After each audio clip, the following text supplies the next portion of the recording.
is episode 112 of the Gold Squadron podcast. I'm your host, Dion Morales, and today I'm joined by Marcel Narshadar Champion Manzano.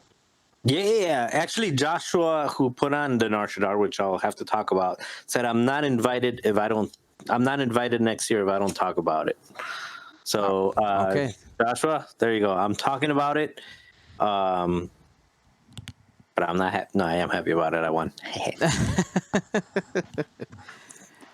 And William, I'm not sure what to put as a middle name today, Hagewood. I'm only the champion of Mandalore and Hoth. So today we're going to be talking about Wave 4 spoilers. We're going to be talking about the updated rules reference. And our kind of side topic today is how to watch a game of X-Wing. Now, I want to start today. You know, this is usually where we do our, where we talk about Patreon patrons and stuff like that. And we're going to get back to reading lists, like the names and stuff. But I actually want to address something I've been getting a bunch of messages about. And that is the fact that we basically, as a community, uncovered the IP policy, right? So I want to tell you guys the plan for Gold Squadron podcast, because there was a lot of people like, are we still getting our Patreon rewards? Like, what's going to happen? Like, listen, everything that's supposed to be shipping at the end of this month is going to ship at the end of this month. Because why? Well, that's because it's all already printed and accounted for and paid for, so you guys are going to get it.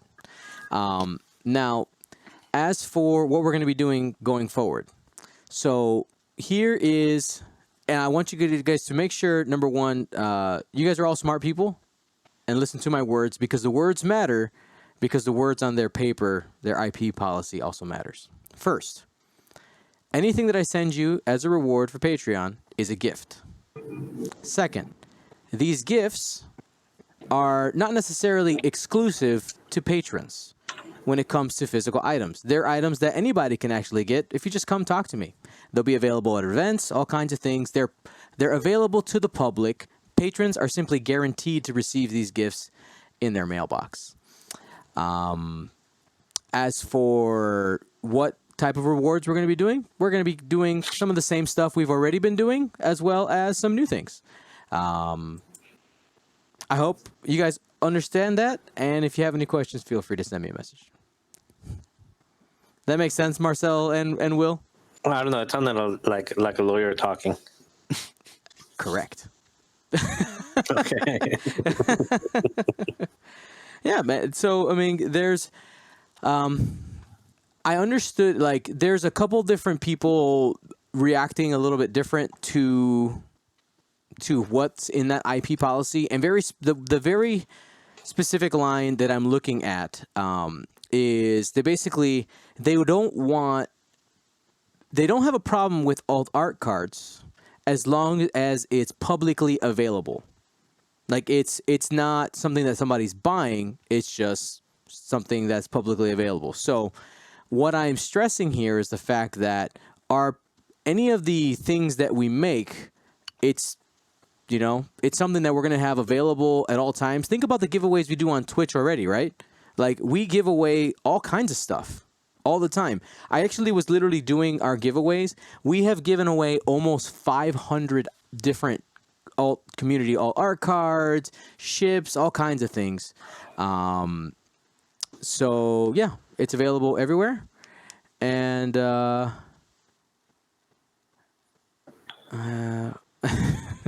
Anyway, so hopefully that all makes sense to you guys. And again, if you have any questions, we'll do what we can, and hopefully you guys appreciate your gifts and your publicly available items. I don't want to talk about it anymore because I want to have some fun. You guys ready to have some fun? Yes. All right. So I want to answer the question. What? There you go. Somebody asked me what was I drinking tonight. Today I'm drinking water. No sponsor. Hey, If somebody owns a water bottle company and wants to sponsor us, I'll take it. Okay. as long as it's purified, filtered water, none of this spring stuff. Okay. I want the machines to fix my water. Alrighty, guys. I want to start by talking about Wave 4. If you guys hadn't heard, obviously we didn't receive Wave 4 for the original release date. And word on the street is that the date has been pushed back to July 11th. But our friends in Australia were able to get their hands on it for a couple days before FFG was like, "Oh crap, we forgot that we got it to Australia." Okay, we forgot. We forgot that we sent them to Australia and didn't tell them to change dates. So some of our friends were able to get some pictures of the cards and things like that in the community. So I want to go ahead and talk about some of this new stuff. I'll be busy. I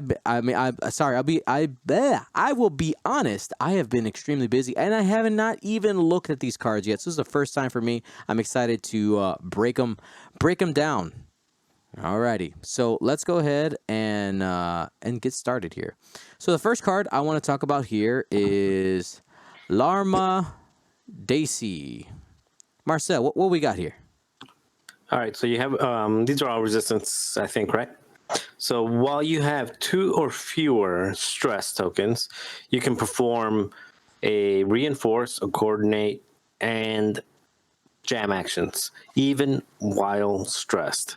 And while you perform a reinforce, coordinator, jam action, if you are stressed, treat that action as red. So, it's pretty straightforward. You do not get to add any of these if you don't already have them available to you. So that's something to note. So right, I saw quite a few people getting confused there because it doesn't have the little boxes in the bottom right hand corner that adds the actions. Yeah, so later on we'll talk about some of the things that add those things to you, and one of them that we already know from before is the C3PO. So C3PO adds that. But yeah, if you're stressed, you can do that and gain a second stress. And later on, right now, it doesn't sound like a lot, but it makes sense once you talk about some of the other things that got revealed. Will, thoughts on this card? Yeah, so I'm double checking that the resistance transport that this card even comes on has a red jam on it already. So there's one way you can do it, and then you said, I'm not sure. I'm trying to think of red reinforce. I don't think that's a thing for the resistance. Not yet.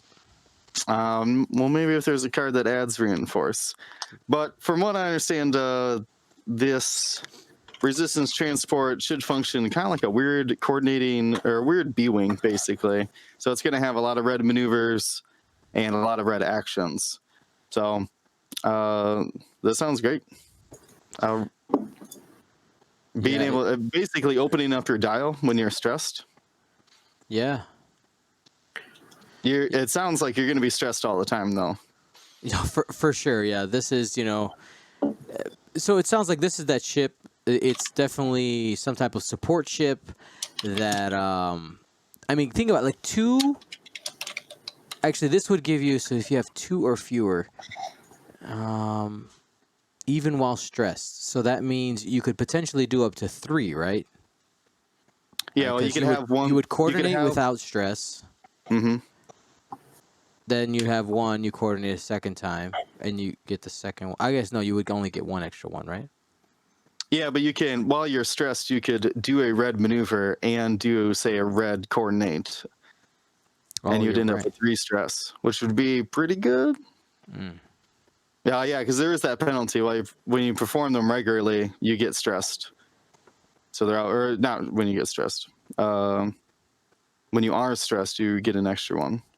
But like I said, so it sounds like this is you're gonna get stressed. It kind of reminds me of Hera, which I think is a good card. So anything that opens up your dial is good.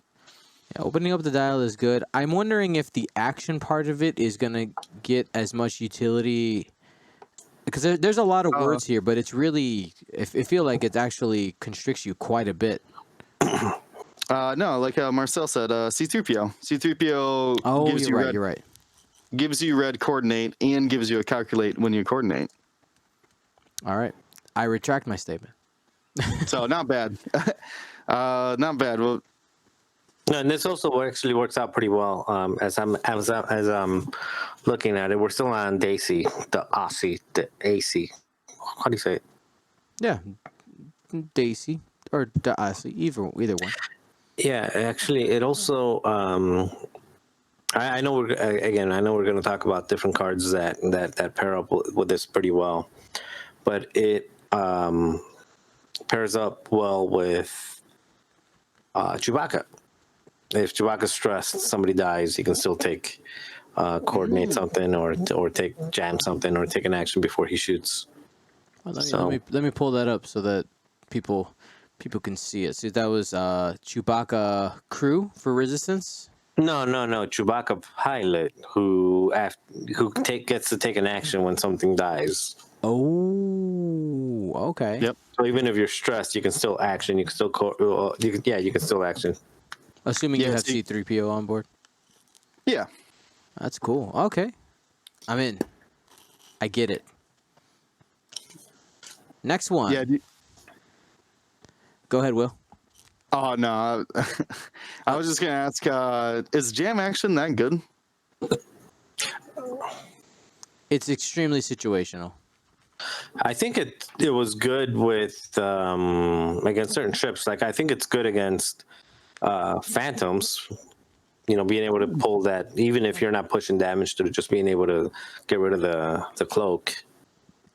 So yeah, like situational. I feel that jam is good in a situation where you can get it as like a secondary action, not necessarily a main action. Like as some type of like you've done your regular action and you can also perform a jam action, which we haven't seen too much of, but yeah. Uh-oh. Okay. Looks like Yeah. If the jam action ends up being pretty good on this thing, this would be the card to do it then. Mm-hmm. Getting some use out of that red jam. Jam. All right. Well, let's look at our next card here. Go ahead, Will. This is Corcella, another resistance crew. After you fully execute a blue maneuver, remove all your stress tokens. Which would be pretty good if you got a couple stress from Llamadesi. Or Ray, doing her crazy sloops, double stressing herself. That seems really good on Ray. Mm-hmm. Yeah, because that was when one of our guys, James. If you've watched League now, you know who James is. James messed around quite a bit with Ray, and that was one of the problems with her all the time. It's like, all right, we have a million stress tokens. You're able to do cool things for a couple of rounds, which does limit it. But this card seems like a good pairing for Ray, if that's what you're looking for the stress relief.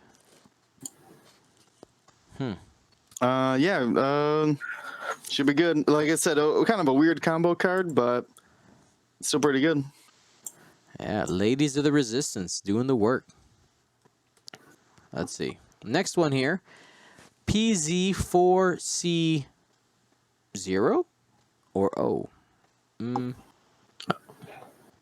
going to call it a 0. All right, so it says, it adds the calculate action, which is, we were talking about some combos and things, kind of can relate to C-3PO and some of his shenanigans that he can do. But anyway, at the end of the activation phase, you may choose one friendly ship at range 1 to 2. Notice it does not say 0, 1 to 2. If you do, transfer one calculate token to that ship. If your revealed maneuver is blue, you may transfer one focus token instead.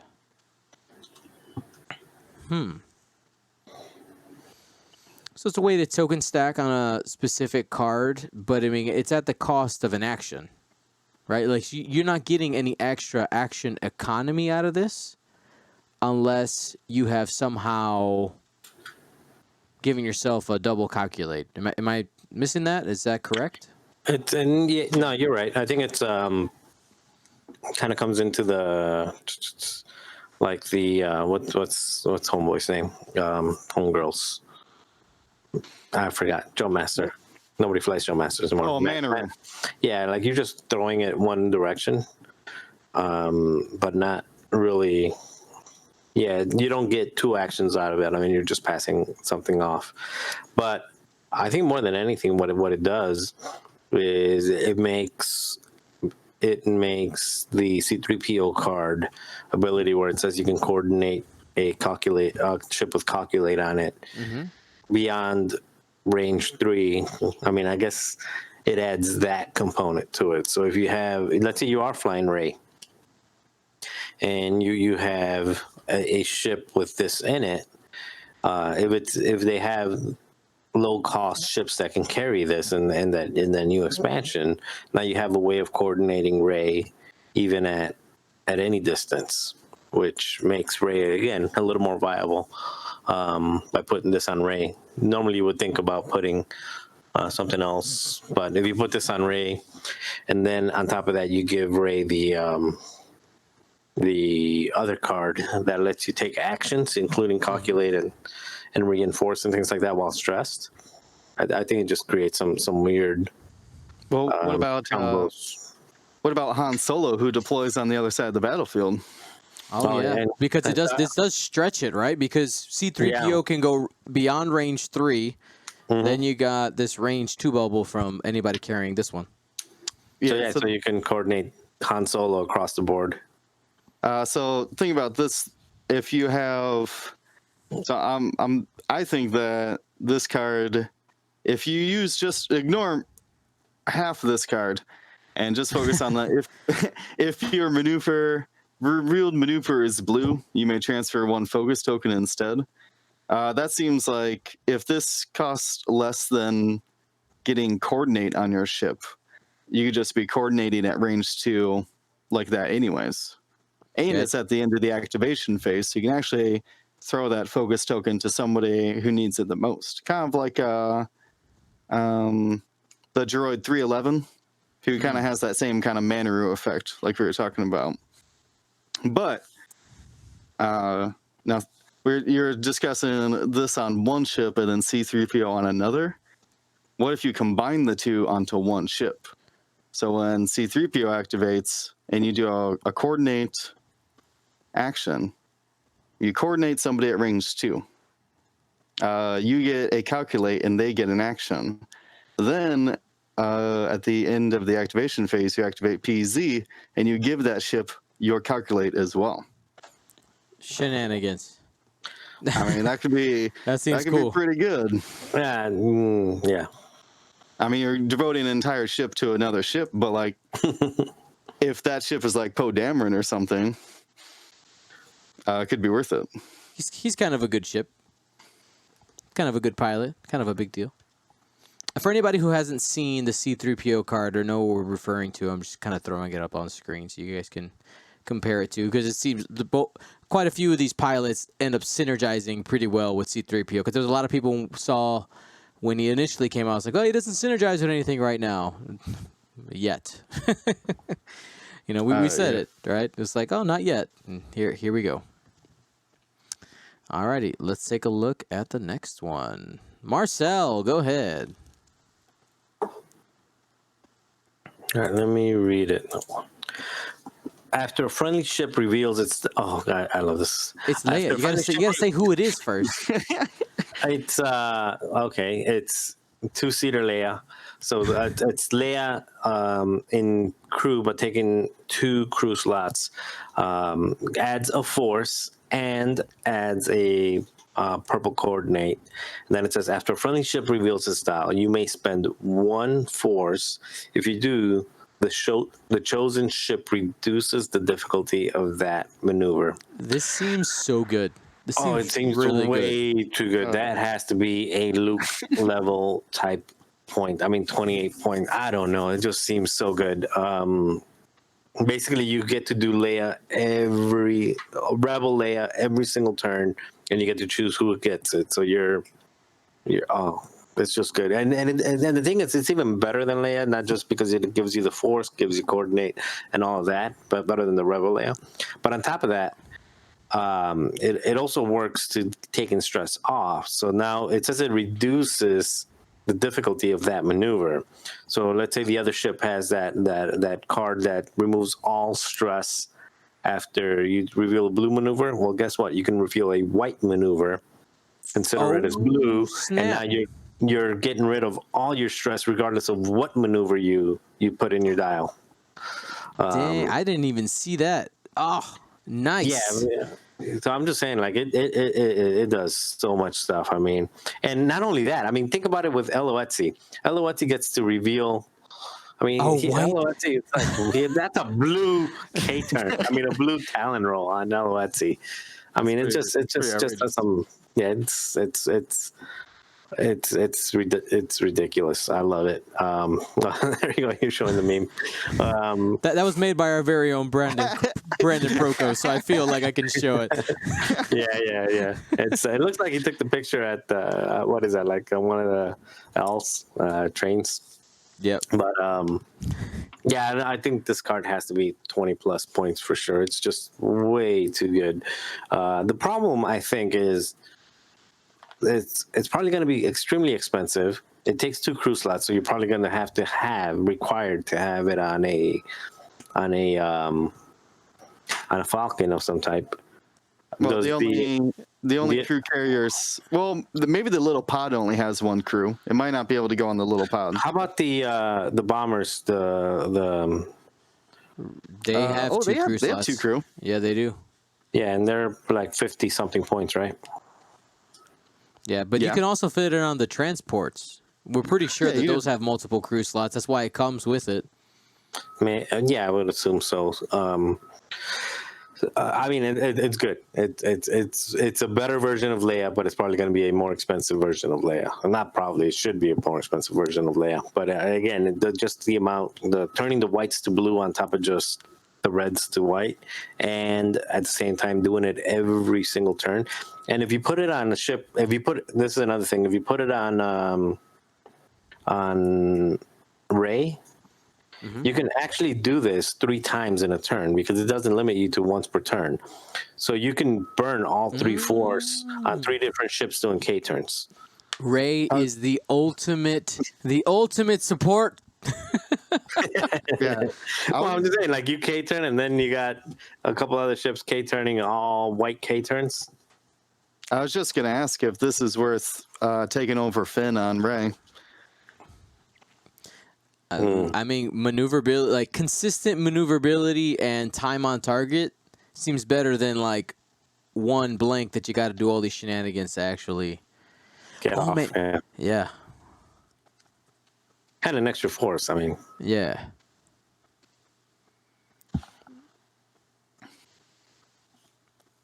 Yeah. And I guess the one thing is true is that Finn is a gunner, so ¿Por qué no los dos? Why not? Oh, that's true. I thought he was. Yeah, I mean, it's an expensive Rey, but yeah, that seems really strong. And a couple people were asking about the coordinate on Leia. So Leia does give you a purple coordinate action, which requires you to spend the Force in order to perform the coordinate action. Very nice. I got a feeling that some weird stuff is going to come out of this. Yeah, there's some combo wombos, definitely. Like people, somebody in Europe is going to come up with some wacky stuff. You know it. All right. I think we got 1 more crew. Yep. So we got Amilyn Holdo. Everybody's favorite Star Wars character. Hold the door. I say that very tongue in cheek because I actually enjoyed her in The Last Jedi. I know there's a bunch of people who don't, but that's not what we're talking about. We're talking about the game. We're talking about the game. All right, Amilyn Holdo. Her ability reads: before you engage, you may choose another friendly ship at range 1 to 2. You may transfer to that ship one token of the type that ship does not have. That ship may transfer one token to you of a type you do not have. So, a lot of token swapping before you engage. So you can, let's see, so you can pass off, if somebody has you target locked, you can give your target lock to somebody else, and vice versa. As long as you're in range 1 to 2, you can switch out stress. So it works with good tokens and bad tokens. I know a lot of people at first were like, oh, you could swap like focuses and evades. I'm like, yeah, but the bad stuff too, right? Yeah, I'm thinking like Black One's Ion. Just steal that away. I like that. Yeah, and a medium-based ship or large-based ship that it doesn't even do anything on. Yeah. Right? Let me just eat that up. Tractor tokens. I mean, strain, Yeah, 'cause disarm, you're, even disarm. Disarm Yeah. tokens. If you're facing the wrong way, you're like, I'm not going to take the ion. I'll take the disarm. And you pass it off. yeah, if you have like R2 droids on your X-Wings. Yeah, I think the thing to keep in mind, though, is whether you're going to use this as, however you're going to use this. And by the way, when they're talking about tokens, they're also talking about blue target locks. So, No, blue target locks don't exist. Or what's the target lock that You can give them your target lock. Like if somebody has you locked. Okay. Yeah. Because even though we play sometimes with the blue and the red, the blue don't exist in the game, right? It's only the red side. Okay. Yeah, but you could. So imagine you have Poe and Han has Holdo, and somebody's going to shoot a proton torpedo at your Han Solo. You just move that lock over to Poe, but it's a double-edged sword because if you target lock Poe, Han just moves it to him. Yeah, I think how you use this. One of the limitations with how you use this is before you engage, because it limits you what you're going to do with it, whether you're engaging at 6 or 5 or engaging at 1 or 2. At 1 or 2, you're probably going to use it as support, pulling away stress and pulling away negative effects from other ships. It's not really going to help you keep you from getting proton torpedoed because the other ship is probably shooting at a higher initiative before you even engage. So yeah, I'm double checking the spread here. So the highest initiative transport is 4, and that would mean that the only people who are at 5 and 6 are Rey and Han, who have a crew slot in the Resistance. Yeah. So you're looking at 4 is the best you could do. Actually, somebody just put it on there as well. If you've got somebody that has the reinforce upgrade on them, you can swap reinforces around to either give a reinforce or take a reinforce based on who's getting shot. Here you go. All right, so this one's the one that's in danger? Okay, let's give that one the reinforce. That's actually so. A BSF could trade its focus for an X-Wing's reinforce. Yeah, I mean, just whatever's going to get shot, that's the one that takes the reinforce. Whatever's the all right, we got to move on to the next guy because we're already talking. We're already theory crafting about it. That's pretty cool. That's pretty cool. All right, so this is not a crew card, and this applies to every faction, which is why we put it last. We have Angled Deflectors. It takes away 1 shield and adds the reinforce action. It's for small or medium-based ships only, and the shield value must be 1 or more. So that's 1 or more before you put it on. Just understand that. It's not like you have to have 2 and then you go -1, you're at 1. Because this is the equip requirements. So it's before the card hits your pilot, there has to be 1. So what do we think? Yeah, so that's what. So just referencing what I was saying about Holdo, is that you can say like have Lieutenant Bastian has reinforce. He's in the next wing, T70, and then say your invincible Vinny has a calculate or multiple calculates from C3PO or something like that, or even just a focus. You could just trade it out so that Bastion gets the focus and Benny gets the reinforce. But that's just a combo off of Holdo. This though, I think pretty much any one agility ship loves this. And Biggs.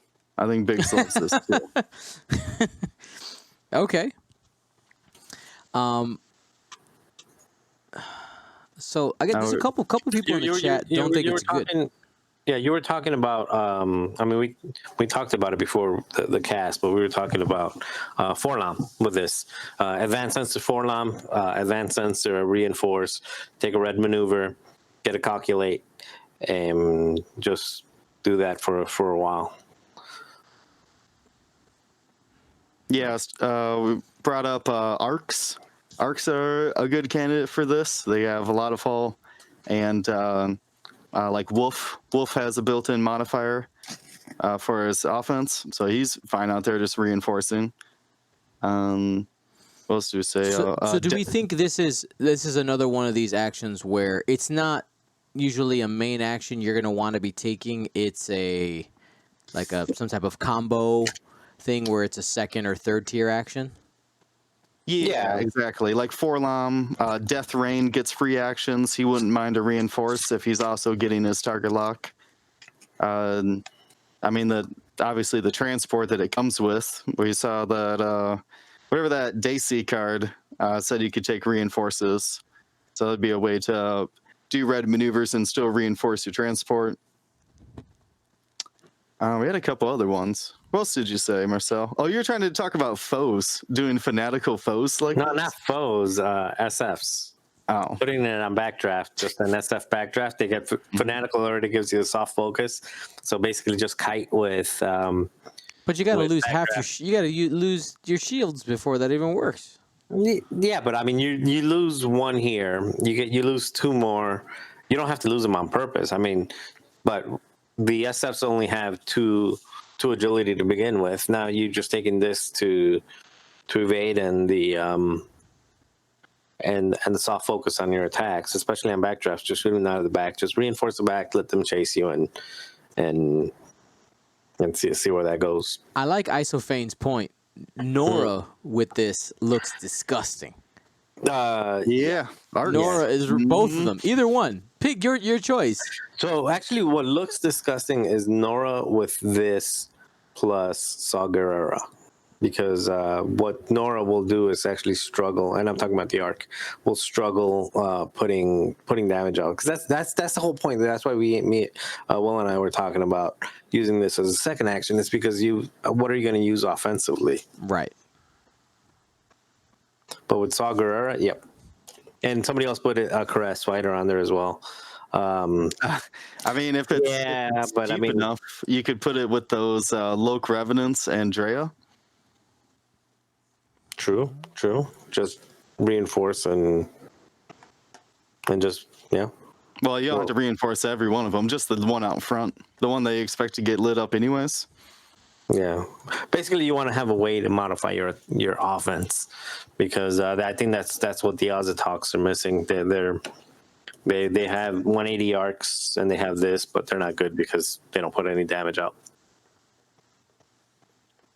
Yeah, I think what we talked about B-Wings, like Tidnub and Braylon, but they're going to have to be coordinated, though, so they can do their focus stress shenanigans. Mm-hmm. All right. So, I mean, lots of really cool cards there. I mean, let's just kind of flipping back through them, right? Holdo, Leia, PZ, Corcella, and Larma. So here's my question for you, gentlemen. If you could only take one, which one is it? Obviously, we have no idea what points are. Leia. I mean, no question about it. Okay. I want Larma Daisy. The red moves while stressed. Okay. Sounds good. It doesn't say red moves. It says red actions. If you refuse stress, you can perform even while stressed. Oh, I guess you're right. Sorry, I said that wrong. You're right. Red actions. All those red actions. Well, you can still know. I can still do a red maneuver and then take a red action. Count it. Yep. All right. Very cool. And for myself, I would have said Leia too. That just seems cool. And we've learned as of late even more that the Force is really good. It's really, really good. All right, guys, let's go ahead and move on to our next topic, and that is the rules reference. They updated it, though they have. So it's funny. They released the updated rules reference, but then proceeded not to actually post it on the X-Wing page. There aren't honestly too many things that are brand new in here, but it's important to just bring it up because there's with Wave 4 around the corner. It's important to know, and there are a couple of new things in there that might matter and that do actually affect what's going on now. So we're gonna start with some of the less fancy ones, less important ones, and kind of move from there. Why is my face in the middle? That's not supposed to be there. All right. So we'll start here. The first one is talking about revealed maneuvers. So, Will, why is this important? Revealed maneuvers. We're on page 13, looks like, of the rules reference. Revealed maneuvers. Says some abilities reference the ship's revealed maneuver outside of that ship's activation. A revealed maneuver is the maneuver the ship does, which makes sense. And says if a dial is not revealed or is not assigned a dial that round, the ship does not have a revealed maneuver. Basically, there's a lot of, I think it was the Naboo starfighters that were looking at what speed people were doing to either match or be faster than them. There's also a quad jumper. The one everybody forgets also does revealed maneuver shenanigans. Zuvio. No, the other one. The one everybody forgets. The one no one knows. It's like Sarcoplank? Yeah, Sarcoplank it is. Yeah, it says while you defend, you may treat your agility value as equal to the speed of the maneuver you executed this round. So it's just saying that, hey, your opponent may need to know what speed your maneuver was. Don't just pile them all up or start spinning your dials. Yeah, It's in the rules. It's interesting. I know we kind of touched on it a little bit when we talked about the Naboo reveals, but this matters especially. Like I know I've done this where a game is running low on time, and I will like preset my dials while the person like finishes their like last attack or something like that. Like I have it, and sometimes it's already down before they finish rolling their dice. Technically, if we're going by the letter of the law here, I can't do that because it's supposed to be face up next to my card until everything is done. Am I right about that? Until the next planning phase, you're not allowed to touch them. It's in the rules. Hands off. All right. So the next one here, let's go ahead and flip. They were talking about attacking remotes. The little added sentence here says, if a remote does not have any arcs, a ship cannot be in or outside of any of that remote's arcs. This is for like defensive abilities or things that just any type of ability or effect that you have on another ship or a crew card or something like that. Basically that references the arcs do not work. And also like they're not ships, so it also doesn't work for friendly ships. They're remotes. It's just preventing some type of weird shenanigans with the remotes there. Marcel, go ahead and hit the next one. Replacement effects can replace a cost that a ship would pay for an effect. If a cost replaced in this way, the effect is still resolved. Sorry, I don't speak. It's literally just for Foreman, Proach, and that other dude. Yep. Foreman, Proach, and Overseer Yushin. So I have them pulled up right here. So Oh, okay. originally, when these pilots were released, FFG had the opposite stance on this. And they're like, and everybody was like, but weren't these guys designed to work together? And they were like, no. And then went to the drawing board and like, oh, we messed up, right? Like, yeah. Should we let them do it? Yeah, we'll see what happens. So if anything like really crazy happens, like combo wing, and think in the future, like, oh, if your opponent, if you could somehow replace, like, instead of taking if you have a card that says, oh, instead of receiving a stress, receive a focus. But if you receive a stress token, you can do this thing. Like, all these kind of chains, you can just take any one of those steps and replace it with another if you have a card that allows you to replace it and still resolve the original effect. Essentially is what that's saying. That's a lot of words. Yeah. Does that make sense? Yeah. What's the other guy? What's the actual guy? Not Foreman, Proach. Overseer. Yeah. There won't be an Overseer. Yushin meta. Don't worry about it. I mean, the abilities are not good.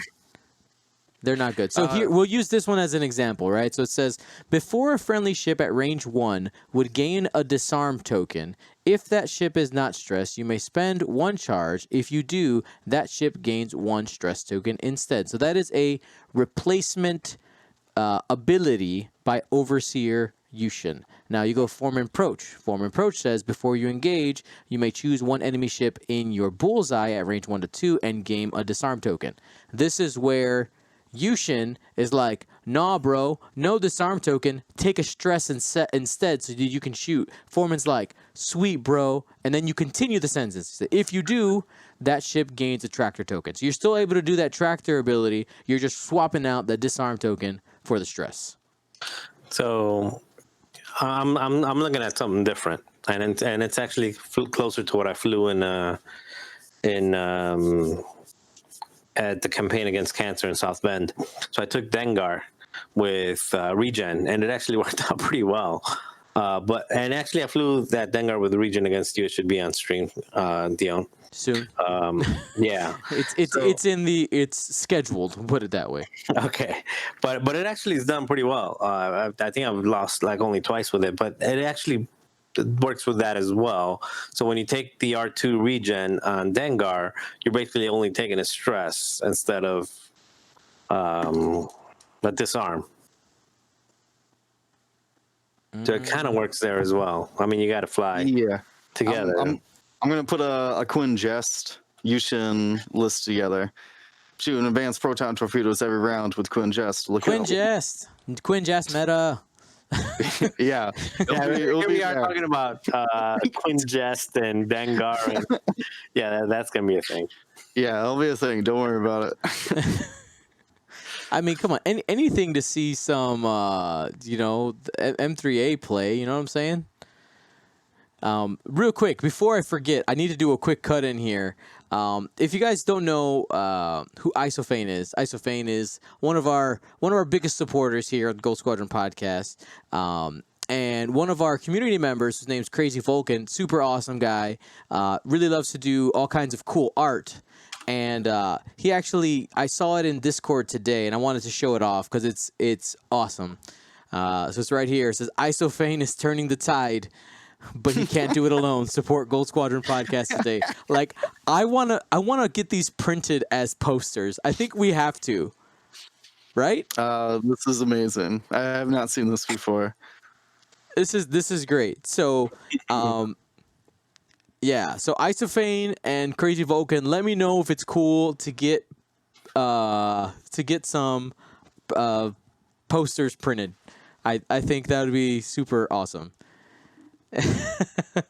Crazy Vulcan says, yes, you need to, in all caps. Tycho, I'm doing my part.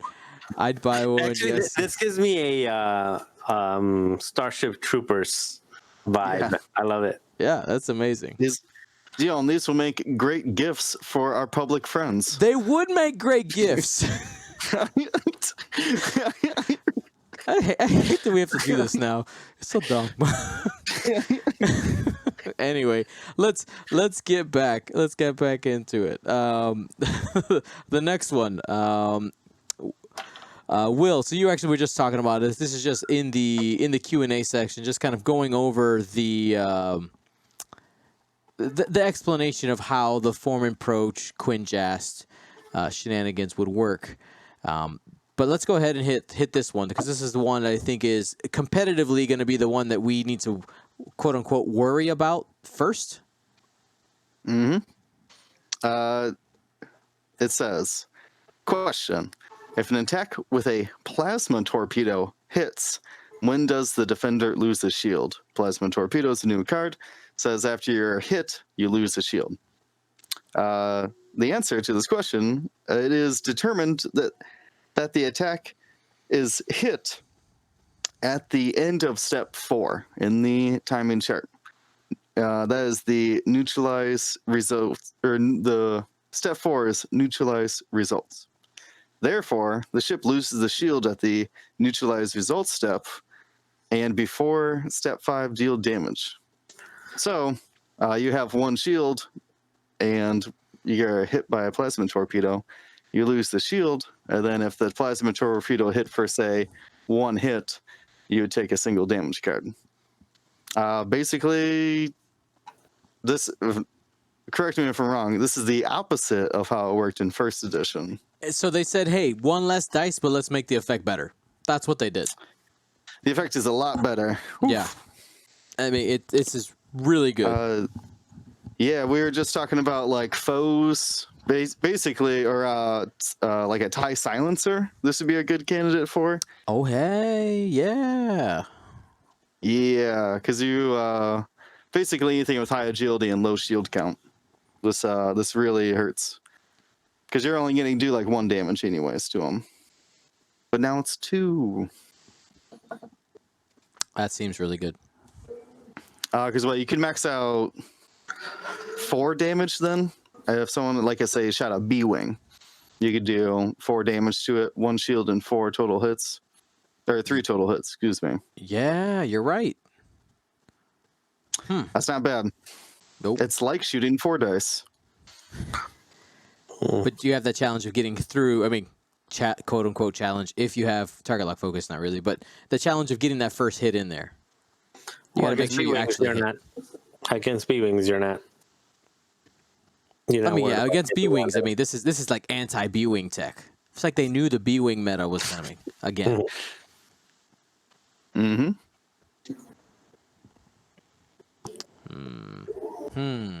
We'll see how much of that we see. All right, so now I want to get into our next topic. And if you see me wiggling my head all around, those of you who are watching, is I lost the notes. They're somewhere on these 2 screens. There they are. So the next topic I want to talk about is how to watch a game of X-Wing. So this topic is really important to me because us as a channel have the largest library of recorded games in X-Wing. And just the reality is that we record and stream more than anybody. And I think it's important to approach the games in a certain way depending on how you want to think about them. I think it's important to remember that while it is entertaining, there are people involved, and just talk about the human side of what you see behind the camera. Yeah, so let's go ahead and start talking about that. So the first thing, let's talk about using it as a tool for studying or for learning. Will, I'm gonna throw some questions at you here. So let's say you're trying to. Actually, let me reverse here. What are some things that you feel that you can garner or learn from a recorded game? When I look at recorded games, I'm focusing in on first engagement. how the two lists kind of size each other up, and who wins in that first engagement. Which side, like basically, whose tactics worked better on that opening positioning. And then if I'm looking more in depth, I'm basically looking at like trying to break down someone's decision tree. I like to so when they're setting dials, I kind of do kind of my own little commentary. You guys do it, or you guys, Dylan, you do it. You like try to predict the dials of the ship during the planning phase. You show out like, well, this ship has this lane it could take, or this option. Kind of break down each option of each ship, and then basically see, I mean, in real time, see how that decision that they make ends up playing out for them. And then you kind of see, well, I think I would have actually slooped instead of K-turning. And you can kind of see how that would have played out in the different situations. And I think that, because I mean, you're not learning a lot by their dice modifiers. I guess you can see what actions are taken as well. They, like a ship like maybe like Poe or Lulu comes to mind of like, how are they, or wait, no, I take that back. I meant more like Soontir or Poe, where they're trying to like get on the flank. You can kind of see how like the different types of ships are interacting. The Seattle one comes to mind. Soontir is trying to flank on these more slower B-wings. So you can kind of, as someone who doesn't fly aces very well, I'm kind of studying the different lanes and flight patterns that Andrew was taking to flank with his Soontir. So that's basically what I'm looking for is, like I said, opening engagements, like decision trees on dials, and the kind of different routes that ships take when they try to do engagements. Marcel? It's a tough one for me because so I watch. I actually don't feel like I learn a whole lot from it. I watch streams a lot. I watch a lot of yours, of course, a lot of the Gold Squadron streams when you're in Seattle, but I also watch some of the European ones. And I literally watch it for fun, for entertainment. Like I'm not. Oh yeah, we're gonna get there. We're gonna get there. Yeah. Okay. I'll swing the entertainment question towards you. How about that? Yeah, because I mean, as far as what I learned from it, like strategically, I don't really learn a lot strategically, and the reason for that for me is because I tend to fly, like I know my own style, and I tend to kind of like what do they say, the drum, beat or your own drum or whatever the phrase is. So I don't really consider myself as somebody who flies like anybody else. I just do me, and it's very I just do what comes to mind at that given second. And I don't really plan ahead of it. So I don't really take a whole lot out of it strategically. Now, however, I was going to say I watch games in two different ways. I watch games when I'm by myself just for fun, or if I'm with someone, Kayla lately, when I watch and then we're talking about it, then at that point I do. It's more of a conversation, and I'm having a similar conversation that people, like whoever the commentators are having, but with somebody that I'm with. So when I'm having a conversation with somebody watching the game, at that point I do learn things, but so it's a little bit weird. So when I'm watching it by myself, it's like I'm sitting at home watching a baseball game, watching a football game, a basketball game. I'm just watching it for pure entertainment value. But when I'm with somebody, then I start talking strategy and start talking tactics, and more than anything, I start just like any true sports fan. I start complaining about all the things that they're doing wrong. Like, don't do that. That's not the way you do it. Okay, No, well, no, let's. You're don't. going down one of the paths I want to talk about here in a minute, which is great. We're gonna hit I that. say it in my head, and I say it to the person with me. I don't type it mostly. Okay, we'll get there. We'll get there. So I want to stay on study here for a second.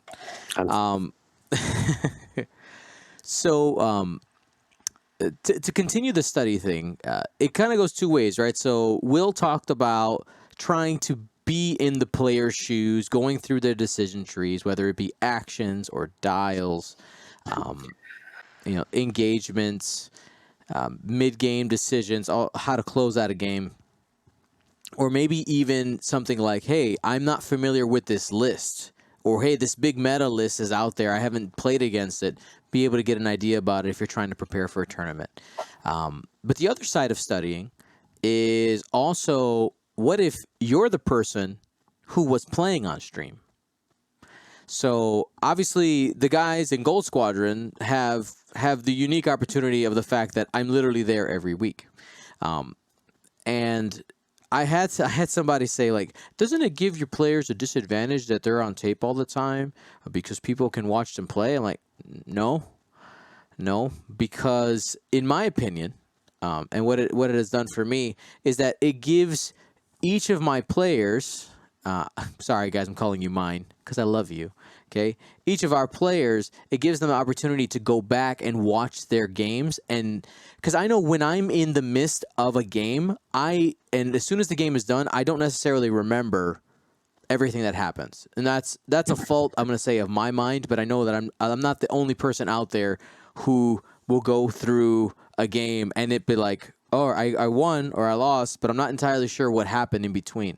It's a great way to go back and see, why did I do this? Or going back and say, hey, that was a great decision there. Let me make sure to remember that for next time. Or, God, that was stupid.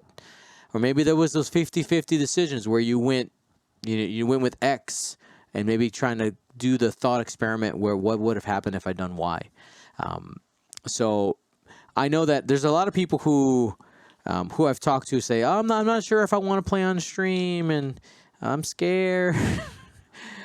Honestly, in my opinion, I think it can only help you. Is there a camera and lights? Yeah.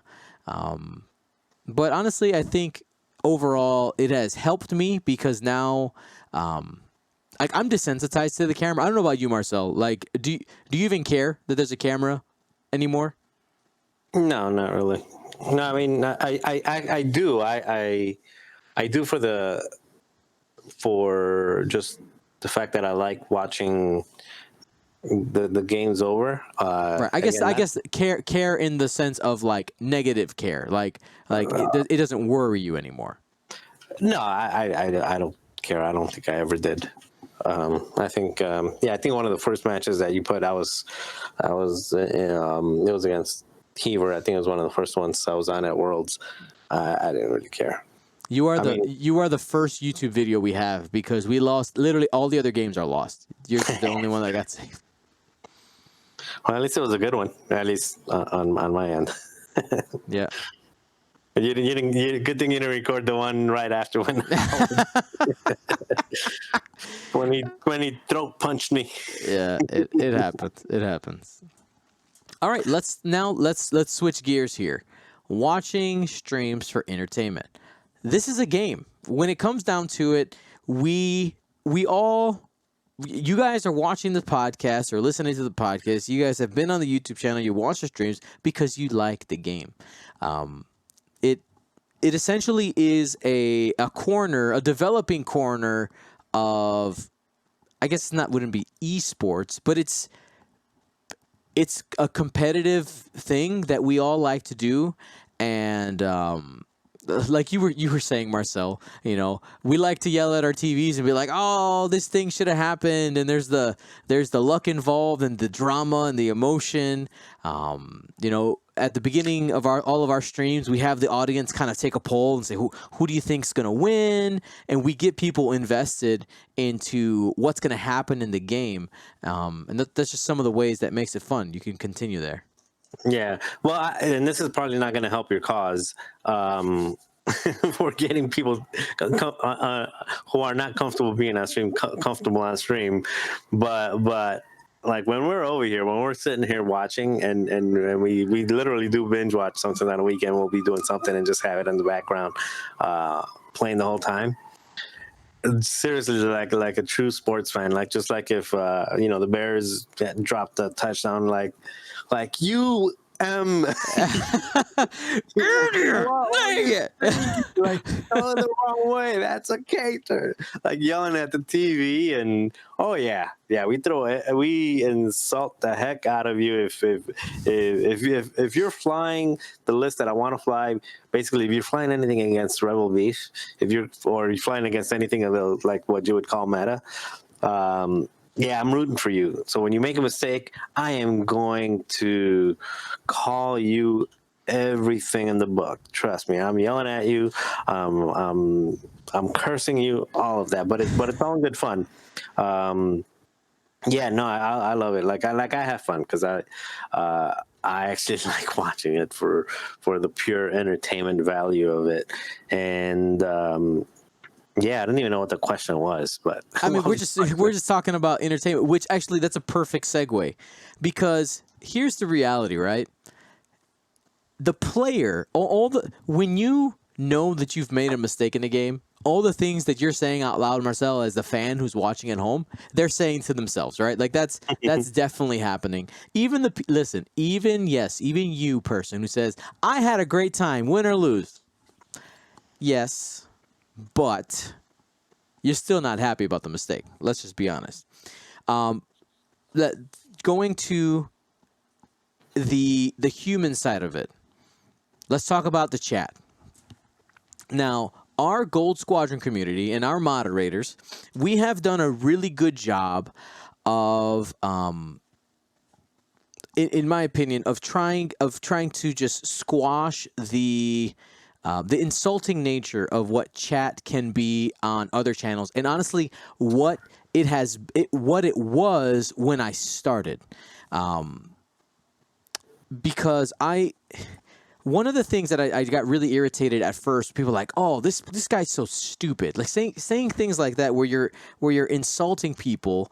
Now, like that is straight insta banned on Gold Squadron from chat. Like you don't talk about players that way, and the number one reason is because without the players, we don't have a game. Okay, so like for instance, I actually have like some very simple live chat rules, right? So if you don't know that, they're actually on our website here, and just kind of pointing them out here on the bottom. So just right there on the top. So no bullying, sexism, racism, homophobia, or other hate-based chat. And the second point is really where people get caught up, is don't argue with people over chat. There's a lot of people who get, when they're on the internet, have this passion to be perceived as the person who is correct. And it can be in light fun. It starts that way, and all of a sudden it's like, well, I was right. No, this is my opinion. This is my opinion. Well, your opinion's dumb. Well, no, your opinion's dumb. And all of a sudden it starts to escalate. This can happen while watching games. Now, if you're having a private conversation, like Marcel was talking about, right? Like, hey, you're going back and forth with somebody at home. That's a healthy conversation. Maybe you're typing with your friends in a private chat or something like that. That's fine. When you're in a public forum, essentially, is what a Twitch chat is or a YouTube chat is. That's not the place for it. And now there's a couple people who came at me one time saying, well, freedom of speech. Well, yeah, you can freedom of speech anywhere else that's not my chat, because in the rules of all of this, I am in control of my chat. So don't argue with people over chat. Second, I know for us, we like to keep it family friendly. There's no reason to call people names, whether it be other people in the chat or the players.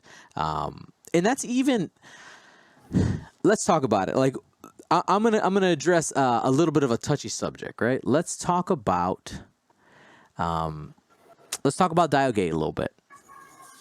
Okay, we're gonna go there. Oh, Marcel's face is like, oh man, Dion's opening this box. I was like, I'll open the box simply to address, like, you know, people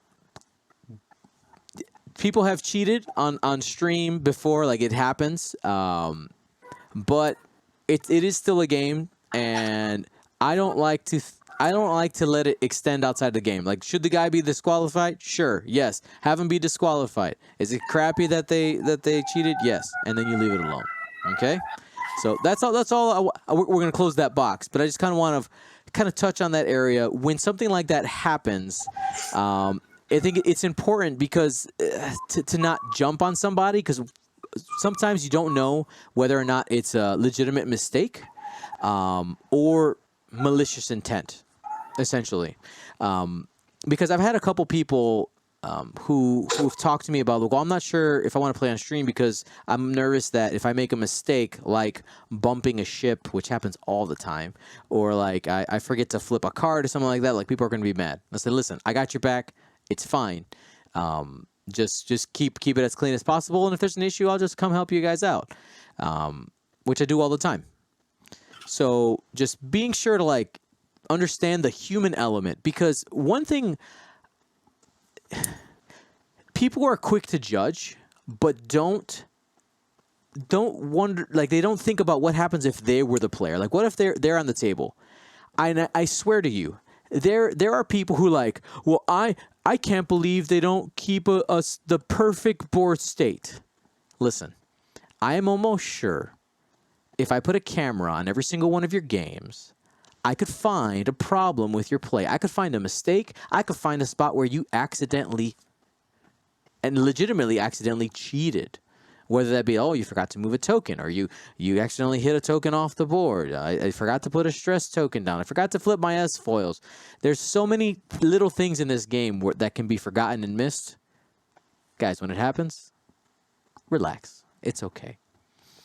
For us, we like to talk about staying positive in the chat. Okay, have fun. Talk about the game like, oh man, that was great, or oh, that's too bad. But generic. Stay positive. And we already hit this last point here is don't insult people, including sarcastic remarks, such as like, oh man, this guy's so bad. This player's so bad. Listen, we're all bad at the game because we all have lost. We've all made mistakes. Keep it fun. Keep it light.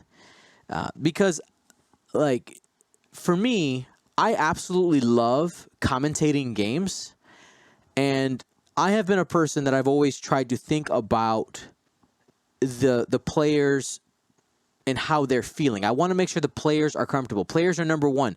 This is why actually just recently somebody asked me, Dion, why don't you just make the live streams after you do it? Just make sure people can watch it on Twitch right afterwards. I don't want to because of the players.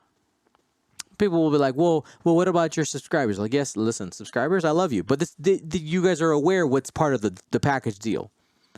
I don't leave the Twitch chat up, the Twitch recording up, because there's no way to pull the chat out. Is like the number one reason. Because do stupid things get said anyway in the chat? Yes. Like, we can't catch them all because, it's going by so fast. But I don't want to create a situation where a player goes back and they're reading through that and obsessing about what's one person said in the chat, because it's really easy. We're human. We like to. It's easy for us to get upset, and I would rather minimize those ways as much as possible. So, that's my opinion on it. When it comes to the chat, just try to keep it as clean as possible. Have a good time. Try to make it constructive and have it be fun. We always try to just keep things as positive for the players and keep our community, Elisa's Gold Squadron, fun, positive, and family friendly. And those are the expectations I have for anybody who watches my streams. And if you feel like you can't handle that in the chat, just don't chat, is essentially your solution. I want you to watch. Like, hey, come watch, have a good time. But if you can't handle that part, then just don't. Am I asking too much? What do you guys think? No, I think, I mean, you're right on it. Like I said, I yell at stuff. So again, going back to the sports analogy or sports fan analogy, I yell at the TV. When D Rose was around and he would do something dumb that would put himself at risk again, I would yell at the TV. What I would not do is take out my letter, take out a piece of paper and a letter and write to him and mail it to him to tell him how dumb he is, which is essentially what you're doing when you're posting things on Twitch. You're basically attacking somebody in a place where they can see it. Yeah. You're taking your emotion and your high state of emotion right there at the spot. And not only that, I mean, think about what you're actually doing. You're arguing with someone and you're calling somebody out that, especially when you're talking about the players, that is not there to defend themselves. It's not there to give their reasoning. You're just, I mean, you're just trolling, just being rude, just being just being a jerk. So don't be a jerk. I think that isn't that in the rules book somewhere? Don't be a jerk. It should be. Yeah. Don't be a jerk. Don't be a jerk in person. Don't be a jerk online. You'll be fine. Get your fun in life. Will, any thoughts on the entertainment side? I don't know. I think our chat's pretty fun. Oh, it is. I mean, because it has taken, I mean, we have developed it over literal years, right? It has taken us to get this part. And like when people, so for instance, when somebody comes in for the first time and like swears, right? There's like 40 people who go language, and I love it. I'm like, the community is starting to self-police, for lack of a better word, which is great. Like it's like I take no BS, and yeah, and we haven't had any issues with like the first point here. You know, when it comes to like bullying, sexism, etc., which is great. But like I think. When it comes to the chat, but I think that's always it's good, like in gaming and in life, to have these policies too, guys. I won't go too far into there, but like I don't come to X-Wing for political talk. Look, that's not trying to get political. I'm just trying to be good people, right? Be good people. Don't be a jerk. There it is. Don't be. Should that be the title of this episode? Don't be a jerk. Don't be a jerk. No, because we talked about, man, you want to throw on there the spoilers. Come on, yeah. Clickbait. I need more clickbait. Got it. Yeah. Or you could just say, hey, spoilers. Wait for spoilers, jerk. I mean, you want to like mix the titles around a little. Yeah. Awesome. And the same thing when it comes to like chat, comes to like YouTube comments as well. I do see every YouTube comment that comes in, and I delete plenty of them because some people still don't understand. Like, words matter, even though your actual name might not be attached to it, guys. Your words matter, and I'm just trying to protect our people. So yeah, don't be a jerk. We're going to skip the next point and go straight into our list of the week, guys. All right, list of the week comes from Psych J7. It was today on our Discord channel. And if you want to submit things for list of the week, anybody can do it. Just join Discord, ! Discord in the chat now, or the link is in the description for both the podcast and on YouTube. So make sure you guys check that out. So let's go ahead and break down this list. I'll tell you, I opened this one up and was like, this is weird. It's funny that a lot of our lists of the week are scum because people are just trying to put together some weird stuff, or I think they're just trying to bait you, Marcel, into doing weird things to their list. Yeah, then I'm excited to see what this list turns into. Here we go. All right, I'll go ahead and read down the list.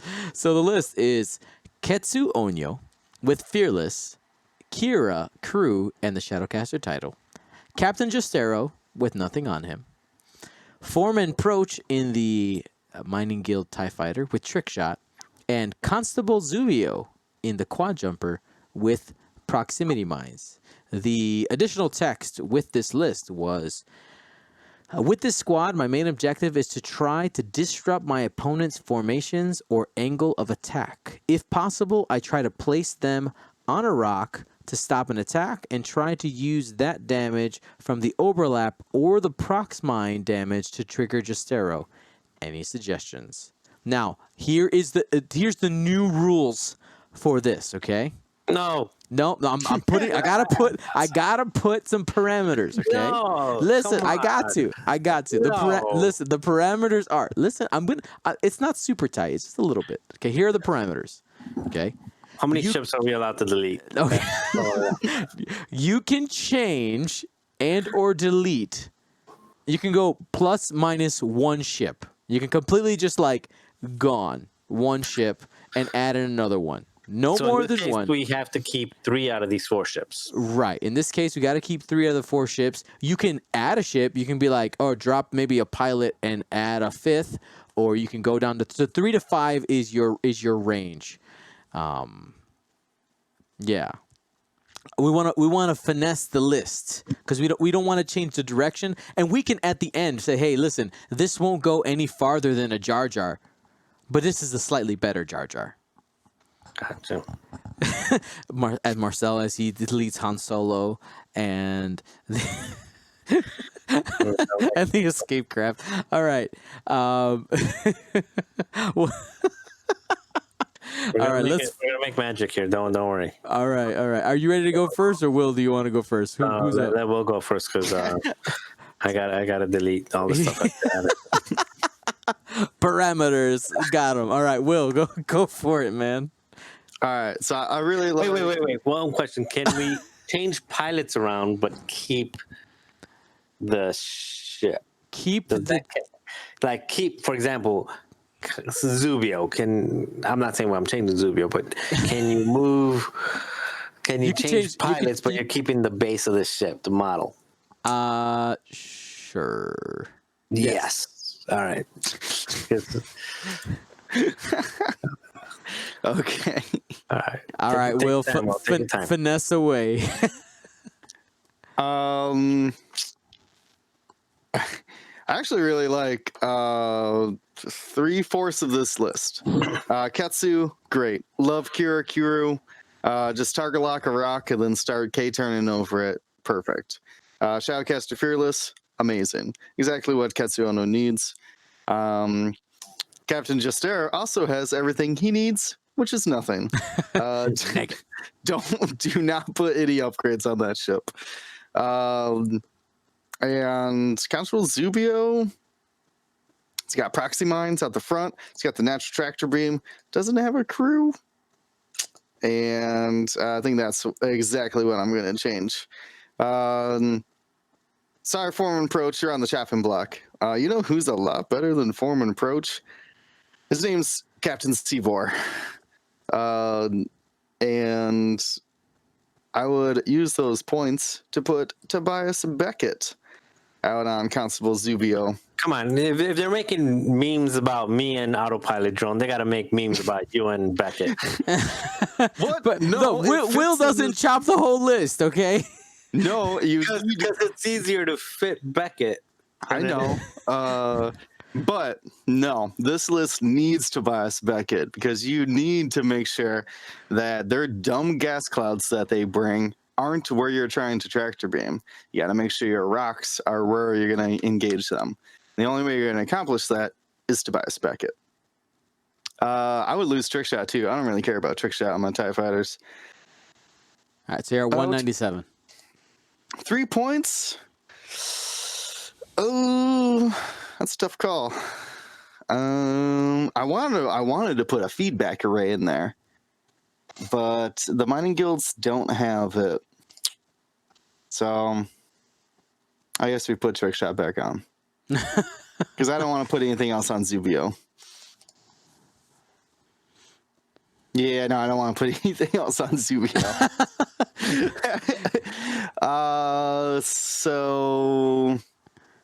Except for maybe a deadband switch. Because it's gonna die. Yeah, because it's gonna die. So I'd probably just do it for fun at that point. Put a deadband switch on that Zubio too. Just turn him into a whole bomb. Bam. Done. Ta-da! There you go. Version number 1 for you. Oh, I forgot to ping him in chat and say, hey, this is your thing. I think I played against him on Vessel. Okay. During our stream. Nice. I think so, anyways. But yeah, that's all I do. Forearm approach, that's fun, but like not shooting sucks. So, and I couldn't quite fit in Overseer Yushin in this list. So, yeah, grab C4. Your first, I'm gonna Marcel. Before Marcel jumps in here, I'm gonna tell you everyone this right now. If your first mining guild tie isn't C4, I don't know what you're doing. Your first one should always be C, or your second one should always be a Hav. I mean, that's really it. C or a Hav, and then after that. I'm gonna have to fully agree with that. All right, tear it apart, Marcel. Marcel, here's the blank slate. Work your magic. All right, I'll be nice. I actually like this. Where is it? Let me go back to the screen that you've got up. Here we go. All right, so I like Ketsu. I wouldn't change anything about Ketsu. Big fan of Ketsu. I like not Seaboard. I do like Seaboard, but I like Justero as well. If you're gonna have Justero, he doesn't need anything. He's fine the way he is. Just like William said, Foreman approach just doesn't carry his own weight, especially at 34. So let's just get rid of him. He's my you out of here. Now, what I would do is with Captain Justero and Ketsu, if you're trying to play off the whole just damage and stuff like that, I would find a way to get either Nim with shooting stuff out of the front, or getting Dallin. I like Dallin a lot for pushing damage that triggers. But I'm not going to push Dallin. I'm just saying because he doesn't fit here. He only got 35 points. But so we're not going to go with the autopilot drone, but we're going to stick with the escape craft. And I like at this point any of them are good, but let's do Lando just because rerolls are nice. It doesn't really matter at this point. But for Constable Zubio under tech, we're going to give him the pattern analyzer. Tech, not talent. Oh, sorry. Yeah. So the reason I like this combination with Zubio is because with that, you can basically put your bomb in the front, and or you can do a lot of things. You can coordinate.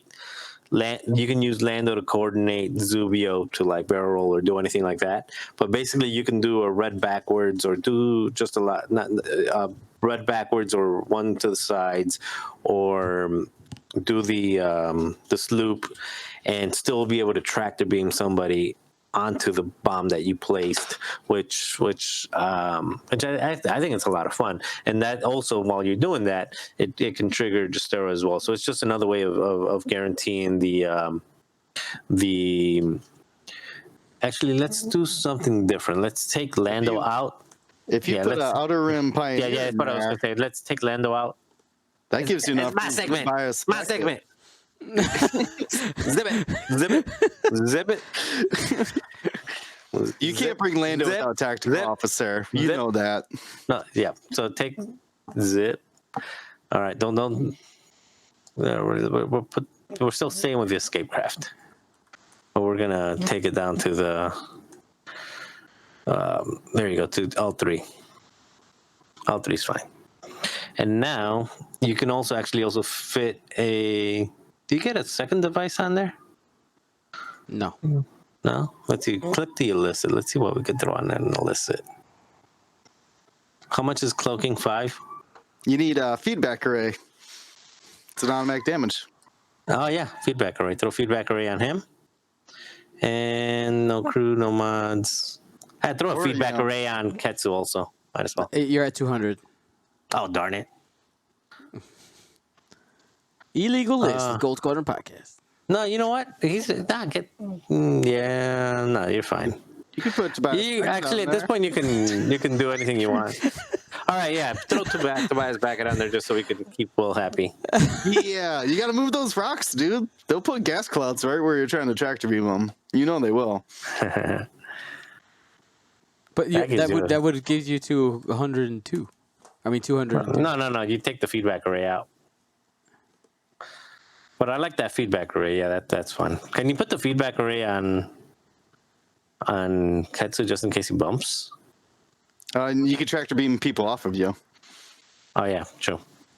Yeah, no, I would keep the feedback array, but either way, again just being able to give Zubio a coordinate if you need it, and also being able to force people to actually land on the rocks is good. It's fun. So Maybe you give him a blade of plating, so in case he wants to, like, put a bomb right ahead in front of him, and then loop around it. Well, you activate the bomb then. Huh? You activate the mine then. Oh, does it? Even if it doesn't ignore it. you Huh? can't even put it on there. A blade of plating is only medium and large. Oh, Ooh. Anyway, All right, that was something like that. I'm not gonna get too into it, but it's something with pattern analyzer and a coordinating ship. that was fun. All right, so hopefully PJ was that the name again? Psych J7. You're Sorry. caging me in these, by the way. I mean, it's good. That you need it. You need it. Parameters.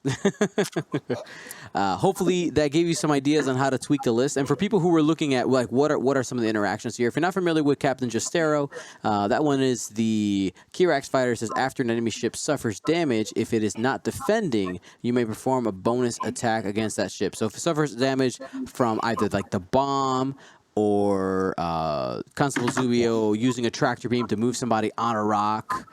Or this feedback array that's not from an attack either, right? That's just Yeah. So any way, like you just get that double attack there. That's really the trick in here. On top of just each of these ships has its own shenanigans, right? So you have the Lancer, being able to tractor beam people and ignore rocks with Kira. Now, for those, if somebody just wants to use Justero and just put a bunch of tugboats with feedback array, like put 4 of them with feedback array and Justero, he'll proc. Eventually, he'll proc. All right, so that's the shenanigans there. That was super fun. I love doing those. All right, and our question of the week comes from Pink Viking. And this is a little bit more of a serious one, guys. Serious question, yeah. So it says, how do you deal with cheaters? How can you call them out? When do you call a judge? What if it's blatant cheating, but you can't prove it? Mainly changing board state or problematic rolling, etc., etc. So I'll start first, and I'll let you guys add anything after that. So I think the biggest thing you already said, Pink Viking, was the fact that one of the biggest issues with this whole topic is the fact that it's very hard to prove, almost impossible, if somebody is cheating. But I feel that it's also dependent on the situation and the community in which you're, like the event that this is happening. I would say that your reaction needs to be different, whether if it's at league night, for instance, and it's like your local play group with people that you constantly play with, versus a premier event tournament. If it's at like a league night, let's say Marcel and I are playing, okay? Marcel and I are playing, and for whatever reason, I cheat and I change my dial or something like that. What do you mean for whatever reason? It's every time you lose. because I'm afraid I don't want to lose again. So I'm like, oh, I'm going to change my dial to try to do this thing. And this is not like him being like, oh, just try to change something else. Like, it's me maliciously trying to alter the game. What I would expect is what should happen, in my opinion, is if somebody in your playgroup is doing that, they need to be called out immediately, because what will happen in a playgroup is if you allow that type of behavior, you end up souring the experience for everybody, and it creates uncomfortable situations for your players. I think you probably should start with a one-on-one, like, hey, I saw that. You know that's not cool. Because immediately, one of two things will happen. Either the person in your playgroup will be embarrassed, and hopefully that corrects the behavior, or they're going to get extremely defensive. And one of two things will happen. Either the person will be sorry about it, and it shouldn't happen again, or they're going to get, again, extremely defensive, and it might turn to an ugly situation. If it turns to an ugly situation, full honesty, you don't want that person in your playgroup. I'm all about inclusion, but I think number one, Marcel said earlier, don't be a jerk, right? You want to make sure you're having fun. Everybody's there to have a good time. In a premier level event or some type of official competition, when these things happen, as soon as you suspect it, I personally think you should call a judge. Call a judge first, especially this is like if you're not 100% confident. You call a judge first, and maybe you just say, "Hey, would you be able to just watch our table, just during the game? Maybe just take a look once in a while." And if the judge is savvy enough, most of the time they'll be like, "Okay," and they'll understand that that's kind of some. Not code or anything like that, but it's understanding like, hey, something is happening at this table that I'm not 100% comfortable with. Could you just stick around? And usually that will signal to a cheater, if they are cheating, oh, they noticed. That will usually curb issues.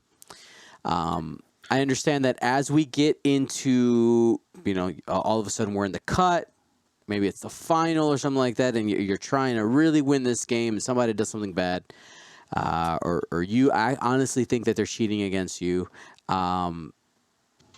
It's honestly, it's so hard.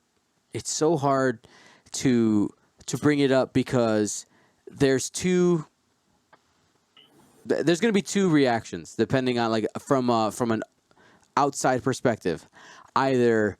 Oh, are you losing the game, so that's why you think he's cheating? Or from the other side, like, oh, all of a sudden, people will be like, oh, that guy's a cheater, and you don't actually have any proof, right? So sometimes it can create some really awkward social situations for the people there. Calling the judge, for sure. I think being direct also is really important, especially if you're confident enough. This is such a hard topic to talk about. Somebody take the wheel. Somebody take the wheel. All right. So I've cheated at major events, and not intentionally, and it feels like crap, right? It feels horrible. I mean, it's happened twice already. Once at U.S. Nationals, and that was on the cut, and then once at Worlds where I accidentally looked at somebody else's dial. Happened twice already. So you feel bad as a player when that happens, and again, if you know you did it, you're willing to take whatever punishment the judge or the marshal says that's what you're going to take, and you do it, right? But I think the first thing that you want to do, again, staying on this don't be a jerk topic, is give the player. I always side on the air of somebody made a mistake. Give the player the benefit of the doubt and just say, hey, that's not supposed to be, or you did this wrong, or that's not supposed to be that way, or whatever it is. Now, if they keep trying to say no, I didn't, and at that point, I do. You know, again, the last thing you want to do is get into an argument and create a lot of drama. Just call a marshal over and say, hey, I'm not sure how this is going. Can you stick around and just watch this game and be straightforward about it. Don't say like, oh, can you watch it, and give them like a subliminal hint. Just tell them straightforward, like, hey, we have a disagreement on how the rules work. Can you be clear about the rules, or can you stick around and watch the game because I'm not liking the way this goes. Now, just keep in mind that if you do that, it's also possible that the judge, they're human beings too. They may get annoyed and be like, okay, just be annoyed at you. But at least that's one way of doing it. The other way to be a little bit more tactful about it, if you're playing against somebody who you just, you're feeling like they're trying to take advantage, or they're trying to do something, it's always better to focus on yourself. And this isn't just for X-Wing. This is in business and life, with family, with friends. If you're going to criticize, or if you're going to put, people get defensive real easy. I get defensive real easy. We all do. It's a lot easier to point the finger at yourself. And at that point, you just think about how you bring it up. You can tell your opponent, like, hey, I'm pretty new. I'm not very comfortable with this. Do you mind if I call a judge over to kind of help out with some of these things, because I'm not sure how they work? And just maybe take that approach, instead of saying like, hey, I'm calling a judge over to keep an eye on you, to make sure you don't cheat. Is, hey, I'm calling a judge over to keep an eye on me because I want to make sure things are on the up and up, because I'm, it's about me. So the judge is here to see me, but in reality, the judge will see the table. Right. And yeah, so it's a little bit of tact as well of how you bring it up. But again, you just got to keep reminding yourself, you're playing X-Wing, you're pushing plastic ships around. It's Star Wars. We're all nerds. We're all like spending our weekend doing this instead of something else. I mean, there's no reason to get tempers flaring, and if they are, just try to bring it down. The worst reaction you can have is somebody's cheating. Is pop a fuse, blow a fuse. If you blow a fuse and somebody's cheating, yeah, you ain't no better. Yeah, and then I want to kind of jump to some of the shady things I've heard. Mind you, I haven't seen this personally in a game, but some of the shady things I've heard people do is like, well, people like altering their dice or their dials. I think something as simple as saying like, I guess one I actually saw in the chat here was like, what about people who like roll the dice and quickly pick them up and say, oh, 3 hits, right? I think the first, and this is something I've seen people become a victim of, is like they'll see something happen the first time and they won't say anything until it's too late, right? So I think, let's say we're playing a game and you're that guy, right? You throw 3 dice down. I don't actually get to see it. I'm comfortable saying like, hey, can you make sure I see the dice before you pick them up? I didn't notice. And it's not a some people might think that comes off as super confrontational, but if the person is like honestly just pick them up, they'll be like, oh, I'm sorry, my bad. If there is malintent there, that's usually when the person gets upset, like, oh, what's the big deal, right? So I think calling it out is absolutely fine. Or someone like, hey, if somebody's like revealing dials and like not actually letting you see them, and you want to see them, right? If you're not trusting them, and you want to see it, which I think you should always, make sure you're aware of what's happening on the table. Just be like, hey, can you make sure I see the dial before you put it back on your card where it's supposed to go? Huh? All right, following rules. Will, any closing thoughts on the question of the week? No, I think you guys covered most of it. Definitely, I'm going to reinforce calling a judge. Like they're literally there to moderate. Like so, the moment if you're asking, the question was when do you call a judge? In reference to weird situations. The moment there's a disagreement between you and your opponent, that's grounds for calling a judge. So that's I know it's like a big. I don't know if it's that big of a deal, but it used to be for me and like newer players that I knew that like calling a judge was like a big official event or whatever during the game. Yeah.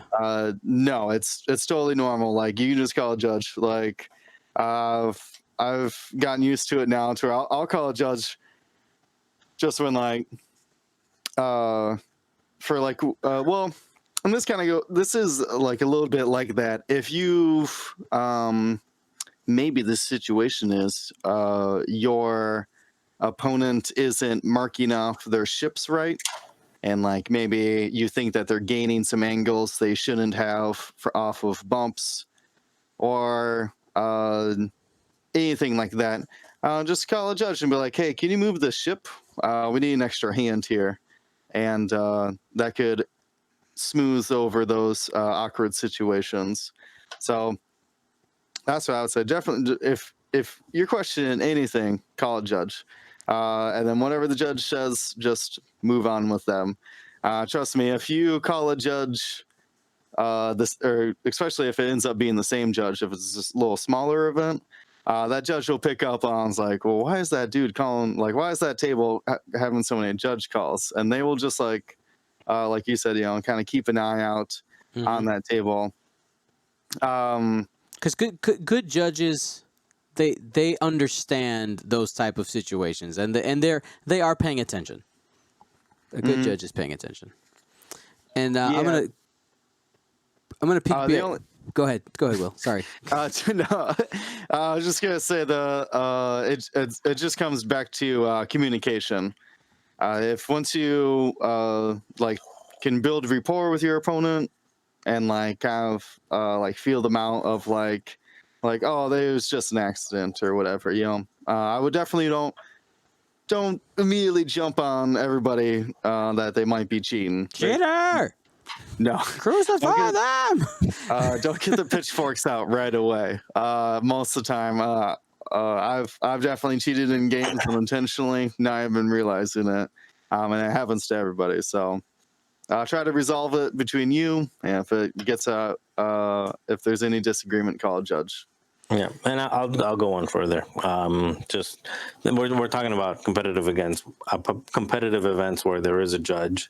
Sometimes this happens at a league game or at a local flag FLGS, at a local game store or just at some other event, right?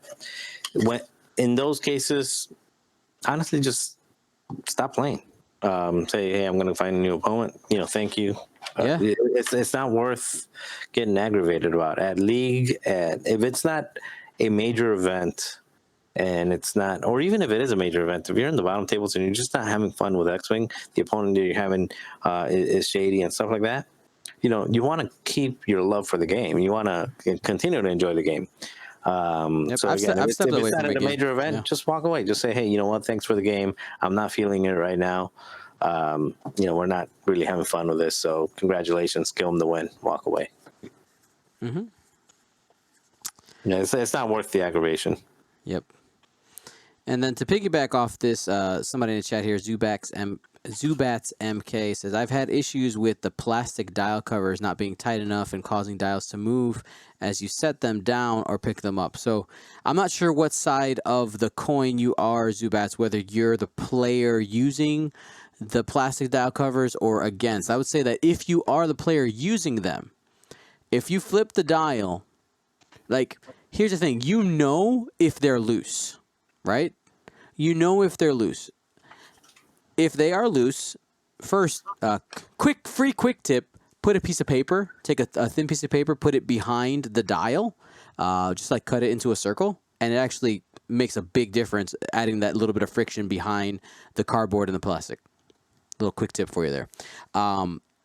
if I flip it and it's on X maneuver, I'll say, hey man, especially if I brought faulty equipment essentially to the game and it says X, I'm gonna do what's on the dial. If this is assuming we're at a competitive event, like hey, no, man, no, that's what it says. I'm gonna go ahead and do it. If it's on the other side, if my opponent would have done it, like sometimes, I mean, that's really dependent on the situation. Like, so for instance, if it's like the first ship to move and it was supposed to be one hard to the right instead of a one bank to the right, and it's the first ship to move, like, I don't care, man. Just, you don't have any information, just go ahead and do it. All right, just change it.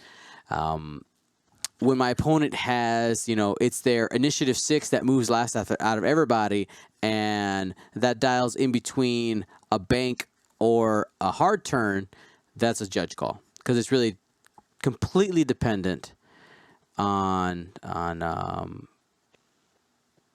where where the dial was set and all that stuff. So you make the judge do that call. But yeah, if you have the faulty dials, fix them. And if your opponents have issues with you, that's your fault. Faulty dial person. Yep. So hopefully that makes sense. Thank you everybody who was listening tonight. We're gonna jump into our positive life choices right now. I had a bad week, guys. Better than last week, I guess. But it's not a great week. Not a great week. Yeah, I'm going to kind of leave it at that. I'm kind of upset with myself at the moment. Just being honest. Being honest. That's what we promised to do here. Promise to be honest. The 3 weekends in a row of traveling in airports really got me. Had a little bit of homesickness around there, and when Dion gets sad, he likes to eat. And yeah. So that happened. Yeah, you need me there to cuddle. That's why I do. And like one of the, it's just a reality. Like people will be like, oh, like here's the thing. Like people will go to an X-Wing event, and for them, like that's a vacation, right? They're like, oh, this is my 1 week of like, oh, I'm going out, and I don't go to any other tournaments, so they they get this big lavish dinner, and I'm sitting at the dinner.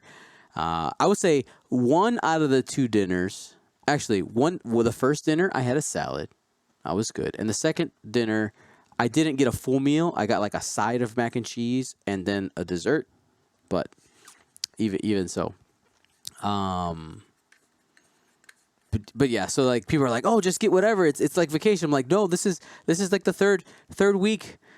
this is work. I'm not on vacation.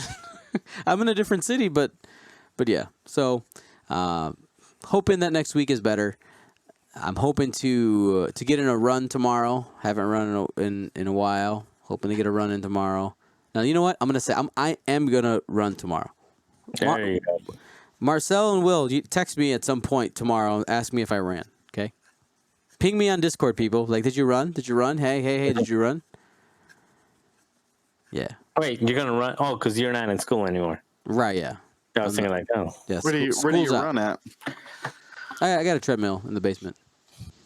Nice. I don't feel comfortable running outside, mostly because I got bad ankles. So if I mess up myself somewhere 3 blocks away, I'm like, gotta crawl home. are you saying you need I've fallen and I can't get up? Yes. Card. You know what you need, Dion? You got to put your laptop on top of your treadmill so you can work while you run. Oh no, but that's hard to do. Well, it's if it was easy, everyone would do it, Dion. Justin Turner, hey, did you run? Not yet. It's not quite tomorrow yet. 20 minutes is tomorrow. You can start pinging me in 20 minutes. All right, guys. That's how I'm doing. Will? I'm actually trying to think of when was CAC? A month ago? Yeah. A little more than a month ago. It's gonna be a month in a few days.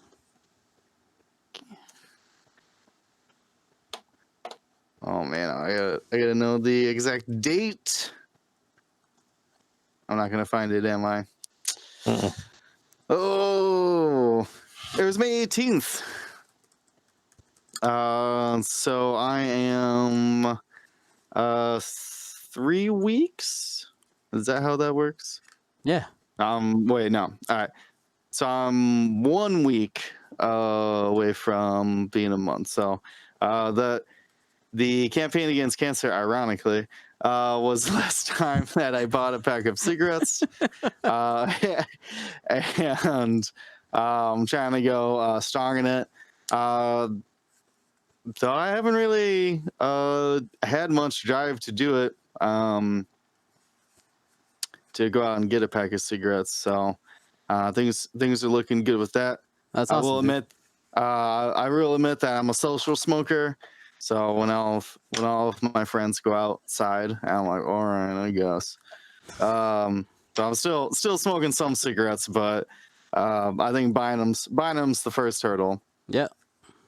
and we're trying to get that. So currently, I had a couple give me packs, whatever's, but I'm trying to see how long I could go without actually purchasing one. So we got 3 weeks down so far. 3 weeks. There it is, man. Every baby steps, right? Every I little mean, that's thing a at lot time. better than like constantly having a pack of cigarettes on me for Oh like yeah, for sure. years and years. So things are looking up. Hoping it continues. Somebody in the chat suggested for myself to walk, to like figure out a way to put my treadmill and like work and walk. That's actually a pretty good idea. Yeah, Yeah, they have standing desks, don't they? that exists. Yeah. Yeah, they also have treadmill desks. They got treadmill desks. Yeah, I got some at my old job, and we got some put in. And they're interesting. That's Well, definitely you're a thing. walking, not running. Yeah, for walking. Yeah, not running. But if you walk in an incline, it still gets a good workout. Very cool. Very cool. Marcel, anything?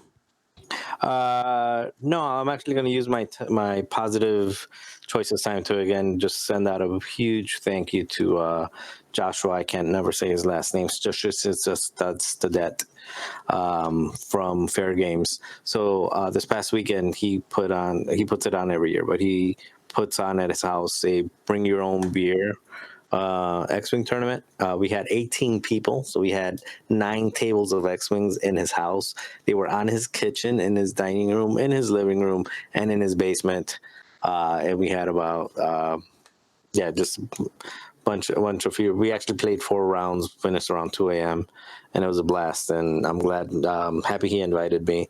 It was fun.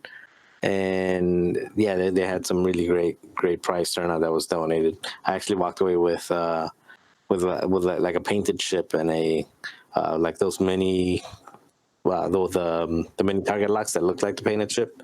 So it was a good time. So again, huge thanks to Joshua, and it's a positive choice. Hang out with friends, positive. I'll leave it at that. But yeah, good times. That's awesome. Well, thank you everybody for watching here and listening to the Gold Squadron podcast. You can watch our live X-Wing events and content on twitch.tv/Gold Squadron podcast. If you're not aware, we do the paint cast, or Luke Carrington does the paint cast every Monday and Thursday. But he actually texted me earlier, and there's not going to be a paint cast tomorrow. Because I think they're inducing his wife, baby watch time. I don't know how much time he's going to need off. I said, hey, man, you take as much time as you need. He's like, I'll let you know. So we'll see what happens there. We'll have Luke back at some times, but best wishes to him and his wife. Looking forward to seeing a couple pictures of baby Carrington. Should be awesome. Yeah, I think that today's Tuesday, so I think he said they're inducing tomorrow. I think it's tomorrow. Yeah. Tomorrow is League Night, by the way, so super excited about that. Make sure you guys tune in. Might be getting started a little earlier than usual, which means ending a little earlier than usual, depending how people show up. Yep. Events wise, we don't have anything too close. Am I missing something? Are you talking about which events are coming up close by? Yeah. I'm going to the this weekend to Wisconsin. Okay. Hyperspace trial in Wisconsin this weekend. Yeah, I'm taking this weekend off just because of the 4 weekends in a row. That's why I'm not going. But I'm sorry. I've been Mrs. Gold Squadron podcast mandated 2 weeks off. So no events for sure for 2 weekends. But every Sunday night, we do have Echo Base. I'm looking for events for the 29th and the 6th. 29th and the 6th. 29th of June and 6th of I think I'm leaning towards this. I don't even know. Somewhere in there. Well, okay. I've got that spreadsheet up with all the events. I'm gonna update it. I'm gonna update it with the next season. Yeah. If you want to see the events we have coming up for streaming or dates we might have available to come visit you somewhere, wherever you are in the world, type !events in our Twitch chat. Even if we're offline, I don't know if you guys know that. All those commands work even when we're offline. So you guys can go ahead and do that. Watch our X-Wing videos and replays of our streams on our YouTube channel. Look up Gold Squadron Podcast. Hit that subscribe button. Our goal is, I want to try to get to 10,000, guys. 10K is the goal. I think we're at 7 and change right now. Trying to make that 10K.